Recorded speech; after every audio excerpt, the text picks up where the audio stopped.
Apparently, millennials as a generation, which is a group of people who were born approximately 1984 and after, are tough to manage. And they're accused of being entitled and narcissistic, self-interested, unfocused, lazy. But entitled is the big one.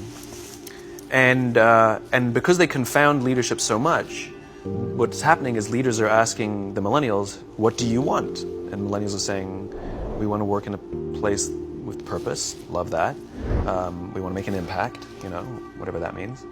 We want free food and beanbags. And yet, for some reason, they're still not happy. The generation that we call the millennials, too many of them grew up subject to, not my words, failed parenting strategies, where, for example, they were told that they were special all the time. They were told that they could have anything they want in life, just because they want it. Some kids got participation medals. You got a medal for coming in last, right? Which the science we know is pretty clear, which is it devalues the medal and the reward for those who actually work hard, and it actually makes the person who comes in last feel embarrassed because they know they didn't deserve it, so it actually makes them feel worse, right?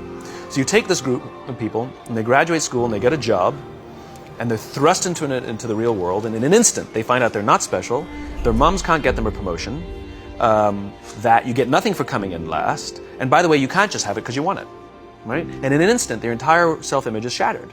And so you have an entire generation that's growing up with lower self-esteem than previous generations. The other problem, to compound it, is we're growing up in a Facebook, Instagram world. In other words, we're good at putting filters on things. We're good at showing people that life is amazing even though I'm depressed, right? And so everybody sounds tough, and everybody sounds like they got it all figured out. And the reality is there's very little toughness, and most people don't have it figured out. So you have an entire generation growing up with lower self-esteem than previous generations, right? Through no fault of their own. Through no fault of their own, right? They were dealt a bad hand, right?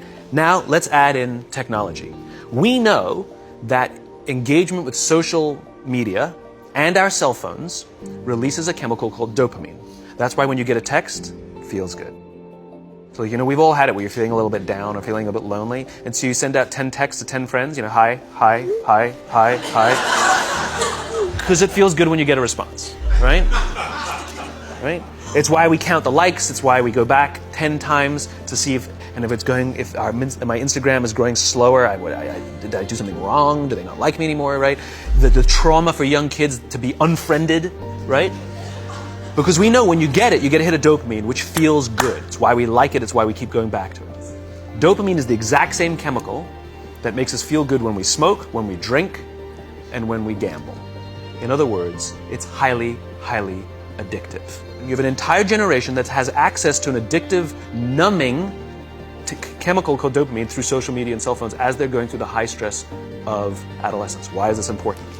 Almost every alcoholic discovered alcohol when they were teenagers. When we're very, very young, the only approval we need is the approval of our parents. And as we go through adolescence, we make this transition where we now need the approval of our peers. It's a highly, highly stressful and anxious period of our lives, and we're supposed to learn to rely on our friends.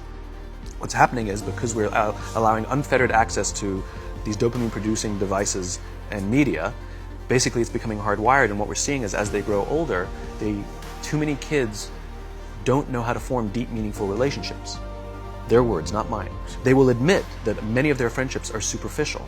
They will admit that their friends, that they don't count on their friends, they don't rely on their friends, they have fun with their friends, but they also know that their friends will cancel on them as something better comes along. Deep, meaningful relationships are not there because they never practice the skill set, and worse, they don't have the coping mechanisms to deal with stress. So when significant stress starts to show up in their lives, they're not turning to a person, they're turning to a device, they're turning to social media, they're turning to these things which offer temporary relief. We know, the science is clear, we know that people who spend more time on Facebook suffer higher rates of depression than people who spend less time on Facebook. Right?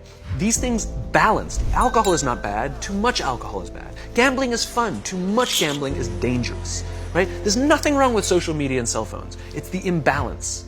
Right? If you're sitting at dinner with your friends and you're texting somebody who's not there, that's a problem.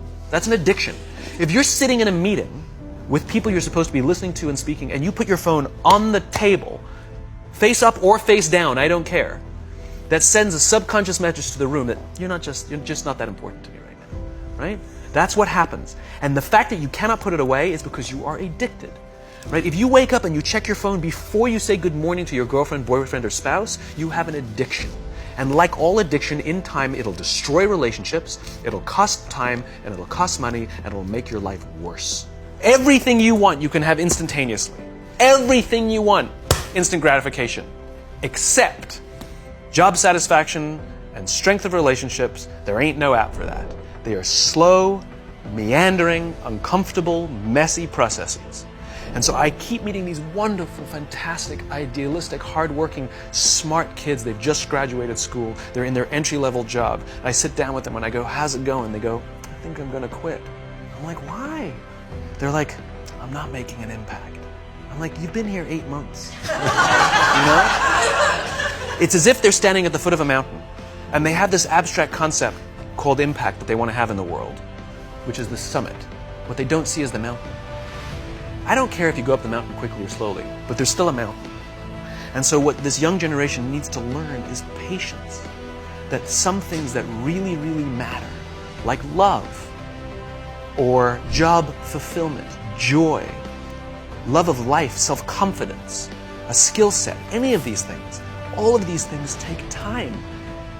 Sometimes you can expedite pieces of it, but the overall journey is arduous and long and difficult.